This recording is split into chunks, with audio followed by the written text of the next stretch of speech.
om na mo mun kip hilo ahi khitui luan na da na thagui nan na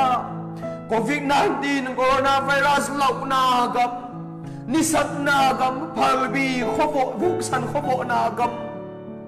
na sep kile an ngol ding na mun lei tung mun akite ahi toi mai na tom no sung bek hilal ding a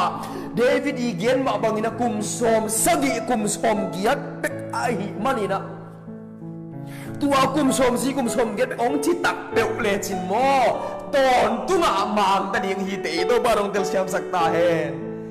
kum som sagi kum som giat sung bek nong chi tak na ka le ton tungin mang ding china ai hangin kum som sagi kum som giat sung khwal sin na nong chi tak ya le ton tungina gen thei leo leo ding hi te nang koi del su ding ne ya bangai sun ka yam chi le I khwa a chi kai ve ka khwa wa mo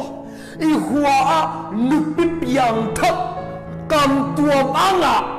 a mo to akilem lo avente to akilem lo anu pipi te anu me pi te to akilem lo tam luan na sa una ka chi le man sama ma ogi tôi là ba bia rồi cái apiang thấp chung en den khu ta chung en cầm tuom nó lên ăn à apiang thấp ai ha là po pi upa te to akilem lo pasta pa to akilem lo mi itam ta te pe ko isang kam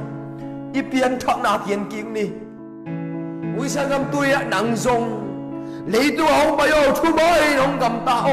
thu mà đến không nung tao min không bạc ta cái gì đấy min không bạc tuổi cái gì đấy bao nhiêu chứ không kịp bạc tuổi na điên mun na in pi ahi na khoa na gam na lấy na khoa na tui ahi Jerusalem thắt na tuân chứ không kịp bạc tuổi pan điên hi tua mun itun masya han chiam chit tak pakina Jesu minokal suan niat lo ding hiya